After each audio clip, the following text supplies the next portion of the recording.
Buenos días, hoy voy a continuar con las conferencias introductorias de psicoanálisis, particularmente la número 23, donde Freud continúa su exposición respecto a lo que él entiende por síntoma en psicoanálisis. La referencia bibliográfica que utilicé fue las ediciones Amor-Ortu. En el número 16 está esta conferencia, junto a otras que datan desde 1916 a 1917. Y bueno, la idea, al igual como lo dije anteriormente en el video que hice sobre la conferencia 17, es que acá en las conferencias introductorias teníamos una exposición sintética del mismo autor, entonces qué mejor que leerlo a él directamente, mejor que leer un manual. Entonces bueno, en esta conferencia Freud comienza desde la perspectiva del ego, que en este caso sería desde una perspectiva médica psiquiátrica más tradicional, donde la cura o la mejora del paciente equivale a restar los síntomas. Entonces él dice, bueno, imaginemos que eso es cierto para comenzar a pensar este problema. Consideremos que eso es una posibilidad y comienza a exponer su trabajo. Freud se ocupa de los síntomas psíquicos o psicógenos y de enfermedades psíquicas. Acá estamos pensando que el síntoma genera displacer o sufrimiento, esto asociado a un empobrecimiento en la vida anímica en general, desgaste energético. Acá una cita textual: todos estamos enfermos, o sea que todos somos neuróticos, puesto que la condición para la formación de síntomas puede pesquisarse también en las personas normales. Y bueno, Freud se caracteriza por alejarse de esa idea categorial de la psicopatología, donde hay una clara diferencia entre salud y enfermedad, y él comienza a encontrar elementos comunes. Más que cualidades diferenciales entre salud y enfermedad, empieza a pensar y a ver el problema de la salud mental como un continuo, como cantidad, una diferencia de cantidad, no de cualidad. Y en ese sentido él dice, bueno, todos estamos enfermos, o sea que todos somos neuróticos, puesto que la condición para la formación de síntomas puede pesquisarse también en personas normales.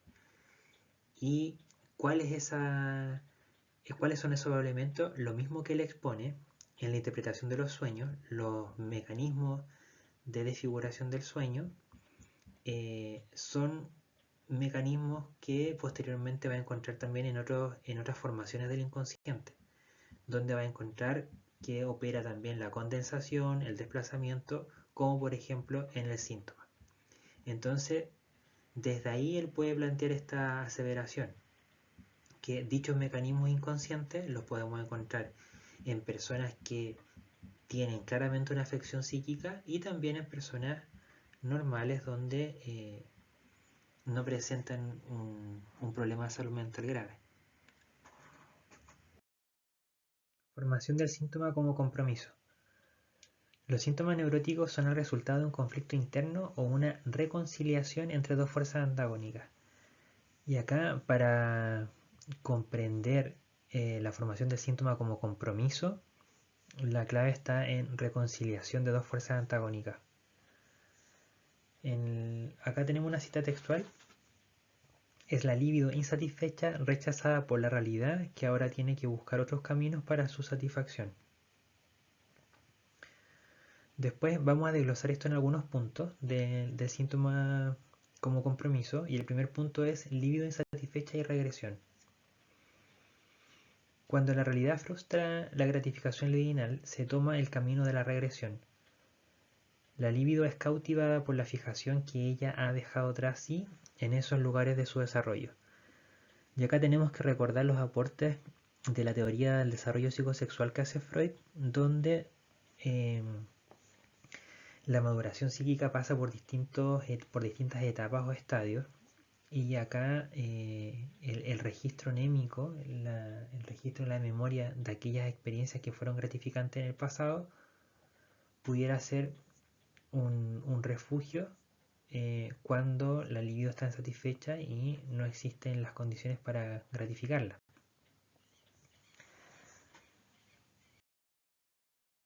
Bueno, seguimos con el punto B, el conflicto con el yo y la huida de la libido.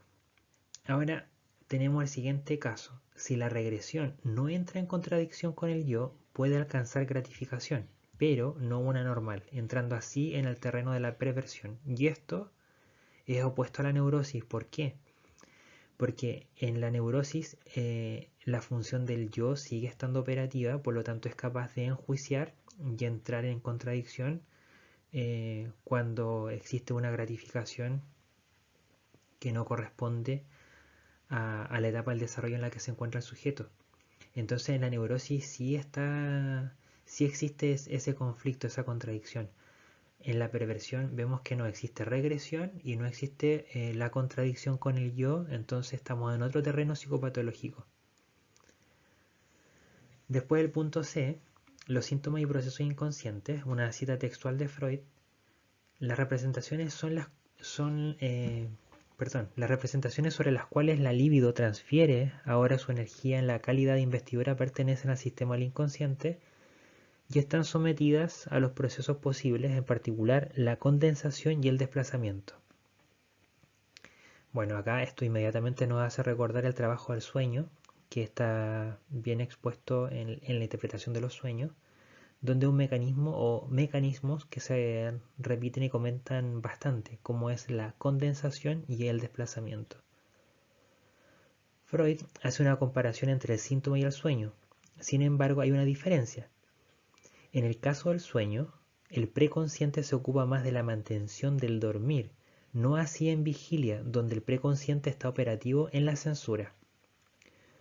Freud enfatiza que lo dicho acá opera solamente en el caso de la neurosis histérica, recordando también que existen ciertas diferencias en la obsesión a pesar de ser también una neurosis.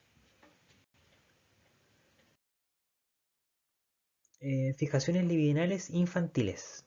Las fijaciones se hallan en las prácticas y vivencias de la sexualidad infantil, en los afanes parciales abandonados y en los objetos resignados de la niñez. La importancia del periodo infantil es doble. 1. Manifestación de orígenes pulsionales que el niño traía consigo en su disposición innata. 2. Despertar y activación de otras pulsiones por influencias externas de vivencias accidentales o contingentes. Acá tenemos el esquema etiológico de las neurosis, una cita textual de Freud, dos factores, la disposición heredada y la predisposición adquirida en la primera infancia. O sea, es una forma de decir, por una parte tenemos la herencia genética y por otra parte también tenemos la predisposición adquirida en la primera infancia, que sería equivalente a la experiencia o el aprendizaje. Y acá tenemos entonces causa de la neurosis o causación, como dice ahí, de la neurosis sería igual a la predisposición por fijación libidinal más vivenciar accidental traumático del adulto, por ejemplo, constitución sexual, vivencial prehistórico y la vivencia infantil. Esa sería como una forma gráfica de representarse el origen de la neurosis desde una explicación puramente psicológica.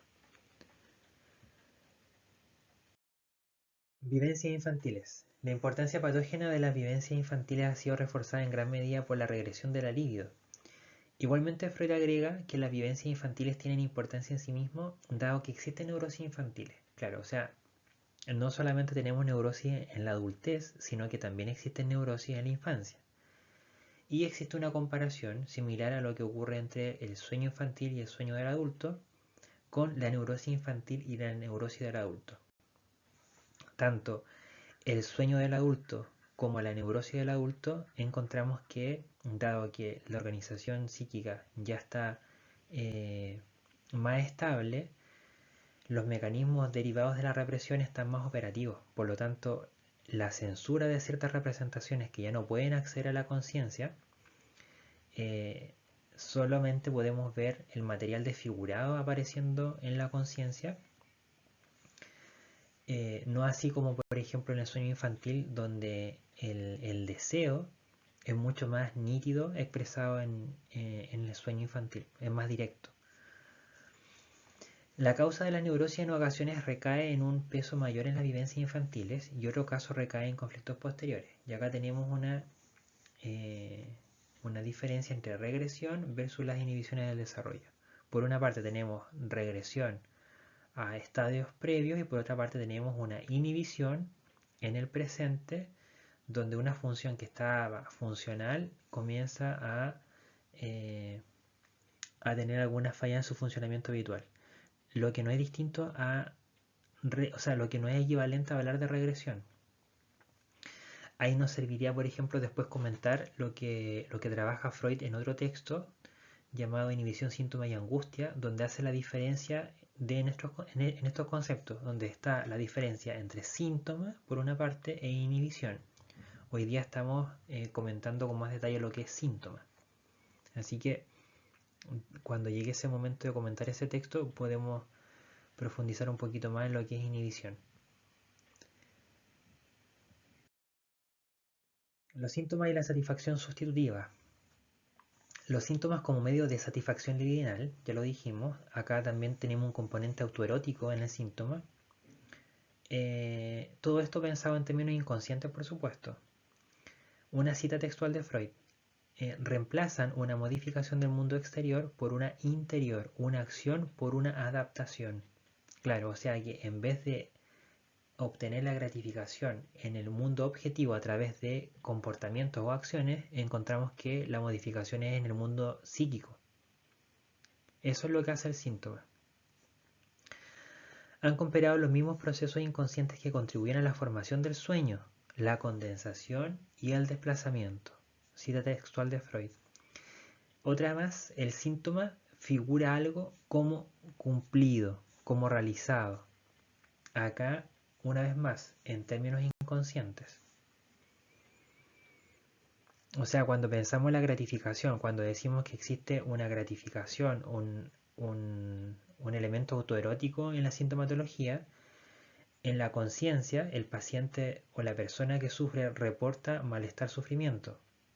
Pero en términos inconscientes, cuando colocamos el acento y la mirada en esa área de la mente, encontramos que existen ciertos procesos psicológicos que obtienen una descarga, que si bien es descarga o gratificación inconsciente, la parte del yo consciente lo lee y lo interpreta como incómodo, molesto, como sufrimiento. Realidad psíquica. Una cita textual de Freud. Tomamos conocimiento de las vivencias infantiles en que la libido está fijada y desde las cuales se crean síntomas. Lo sorprendente es que en la mayoría de los casos están en oposición a la verdad histórica. Bueno, en la mayoría de los casos, no siempre. En eso tenemos que igual tener cuidado y hacer las diferencias. Las vivencias infantiles reconstruidas en el análisis son una mezcla de verdad y falsedad. O sea, la vivencia infantil es construida en análisis, por una parte, vamos a encontrar correspondencia con hechos objetivados tal vez por familiares o por otros antecedentes que corroboran el relato biográfico del paciente, pero también hay muchos elementos que son fantaseados, reconstruidos, que no se corresponden con la realidad objetiva. Las fantasías, ellas poseen realidad psíquica, por oposición a la realidad material, y poco a poco aprendemos a comprender que en el mundo de las neurosis la realidad psíquica es la decisiva. ¿Por qué? Porque a pesar de que tal vez existan fantasías, recuerdos que son una mezcla de falsedad y verdad o que no se corresponden 100% con los hechos ocurridos, aún así son elementos que generan sufrimiento en el paciente. Y si eso genera sufrimiento, tiene una condición de verdad en términos psíquicos. Por eso por eso Freud hace la diferencia entre realidad objetiva, material, versus subjetiva o psíquica, donde, bueno, tenemos muchos elementos que son construcciones del paciente y aún así generan sufrimiento, así que tienen validez para el analista, por supuesto.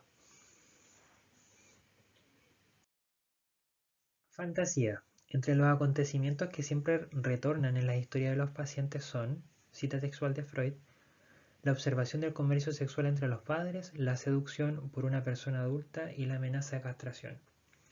Bueno, estos son tres elementos que tienen contenido sexual y por supuesto que en la época de Freud, en el siglo pasado, e inicios de 1900, o incluso hasta mitad de siglo sin ningún problema, podemos decir que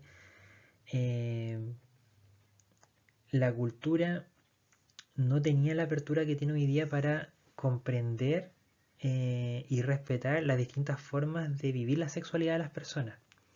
Entonces, por supuesto que frente a esa dificultad de expresión y esa censura de la época, eh, es más probable encontrarse con contenidos, con fantasías, con contenidos sexuales. Y acá tenemos que, si bien algunas tienen una base real, objetiva, material, en la mayoría hay un predominio de la fantasía. Esto en ningún caso desconoce la evidencia de casos que han sufrido abuso sexual infantil, solamente Freud está colocando en antecedente que en algunos reportes donde existen fantasías con contenido sexual vamos a poder objetivarlo sin ningún problema y en otros no existe esa objetivación, pero aún así tienen un peso importante en el malestar del paciente. Solamente está haciendo esa distinción, que acá la fantasía en sí misma puede generar malestar psíquico tan importante como en los casos donde la fantasía se puede correlacionar, corroborar, objetivar con la realidad biográfica del paciente. Solamente está haciendo esa aclaración. En algunos casos tenemos la posibilidad de objetivar los hechos traumáticos y en otros casos no lo podemos objetivar, pero aún así, aún siendo fantasía, tienen igual de importancia y generan un impacto tan significativo en el malestar como en los casos donde eso se ha objetivado.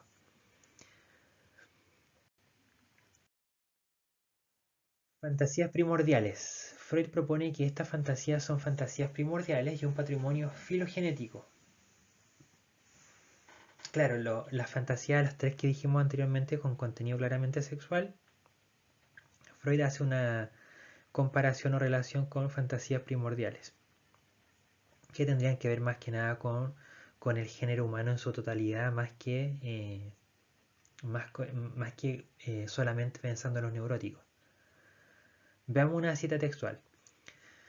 Me parece muy posible que todo lo que hoy nos es contado en el análisis como fantasías fue una vez realidad en los tiempos originarios de la familia humana y que el niño fantasiador no ha hecho más que llenar las lagunas de la verdad individual con una verdad prehistórica. Sugiere que la psicología de las neurosis ha conservado para nosotros de las antigüedades de la evolución humana más que todas las otras fuentes. Claro, entonces, retomando lo que estábamos comentando previamente, esos elementos de la fantasía, Freud dice, bueno, no solamente están en los neuróticos, sino que igual podemos sospechar de que existe ciertas fantasías compartidas como por el género humano, por las culturas originarias. Y acá tenemos otra cosa interesante, que al hablar de fantasías primordiales, de patrimonio filogenético, de verdad prehistórica, esto nos hace recordar posteriormente a lo que Jung va a desarrollar con el nombre de inconsciente colectivo y los arquetipos. O sea que en la obra de Freud hay muchas cosas que, que inspiran y que influyen en otros autores, ya sea Jung, Adler u otros discípulos que después se distancian de Freud. Pero en el caso particular de Freud también él piensa fenómenos culturales y sociales. También podemos encontrar que utiliza la palabra arquetípica o arquetipo, solamente que no lo desarrolla. Así que bueno, son algunos datos del desarrollo del psicoanálisis. El reino de la fantasía. Sueños diurnos, el modelo de los sueños nocturnos. Las producciones más conocidas de la fantasía son los sueños diurnos, satisfacciones imaginadas de deseos eróticos, de ambición y de grandeza, que son el núcleo y los modelos de los sueños nocturnos. Existen también sueños diurnos inconscientes, que son la fuente tanto de los sueños nocturnos como de los síntomas neuróticos. Bueno, acá en este resumen, todo lo que está entre comillas está textual en la conferencia de Freud. Acá tenemos algo muy interesante que hace una conexión entre fantasía diurna en vigilia con los sueños posteriormente en el dormir. Fantasía e introversión. La retirada de la libido a la fantasía es un estadio intermedio del camino hacia la formación del síntoma, dice Freud. Jung le da el nombre de introversión, sin embargo luego discrepa con Freud en el significado de dicho concepto. Continúa. Cito textual a Freud. Un introvertido no es todavía un neurótico, pero se encuentra en una situación lábil. Al menor desplazamiento de fuerzas se verá obligado a desarrollar síntomas a menos que haya hallado otras salidas para su libido estancada. El carácter irreal de la satisfacción neurótica y el descuido de la diferencia entre fantasía y realidad ya están, en cambio, determinados por la permanencia en el estadio de introversión. Bueno, y acá entonces tenemos que Freud utiliza el concepto de introversión como una situación intermedia, como previa a la neurosis.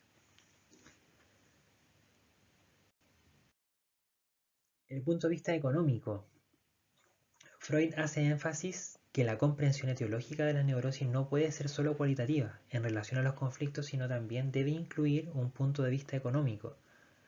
Señala, los seres humanos son de igual género en lo cualitativo y solo se diferencian por estas proporciones cuantitativas. Por eso hablamos de la participación de lo pulsional de las investiduras. La meta final del alma, dice Freud, desde una mirada cualitativa es alcanzar el placer y disminuir el displacer. Desde una perspectiva económica sería la tarea de domeñar los volúmenes de excitación, masa de estímulo, que operan en el interior del aparato anímico y de impedir su éstasis generadora de displacer.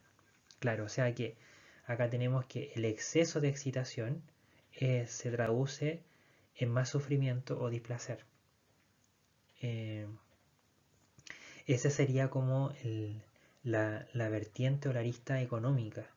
Por una parte, entonces tenemos lo cualitativo que alude a lo conflictivo, y después cuando hablamos de grado de sufrimiento, de grado de malestar, estamos hablando en términos económicos.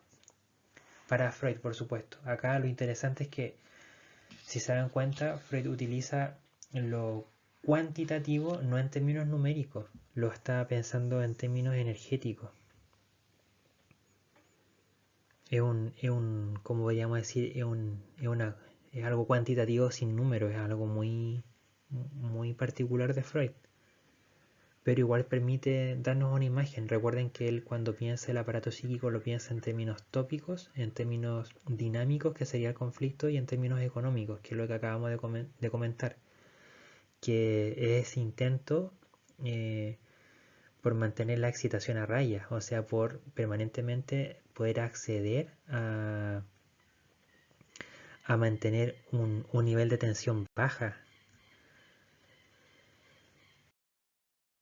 Y después, para ir finalizando la conferencia, Freud habla sobre el arte como un camino de regreso a la realidad. Bueno, acá nos dice, un camino de regreso de la fantasía a la realidad es el arte. Y es el arte. Al comienzo el artista es también un introvertido, dice Freud, y no está muy lejos de la neurosis. Nos habla del reino intermedio de la fantasía. Después, Winnicott, otro psicoanalista, habla del espacio transicional. Lo anoté ahí porque me recordó mucho a lo que habla Winnicott como espacio intermedio. Y todo esto del camino de la fantasía hacia la realidad tiene que ver, por supuesto, con el mecanismo que Freud desarrolla y llama sublimación. Bueno, por último, para ir terminando, el artista genuino nos habla Freud. Y acá continúa la cita. Sabe anudar a esa figuración de su fantasía inconsciente una ganancia de placer tan grande que en virtud de ella las represiones son doblegadas y canceladas al menos temporariamente. Y si puede obtener todo eso, posibilita que los otros extraigan a su vez consuelo y alivio de las fuentes de placer de su propio inconsciente que se le había hecho inaccesibles. Así obtiene su agradecimiento y su admiración y entonces alcanza por su fantasía lo que antes lograba solo en ella: honor, poder y el amor de las mujeres.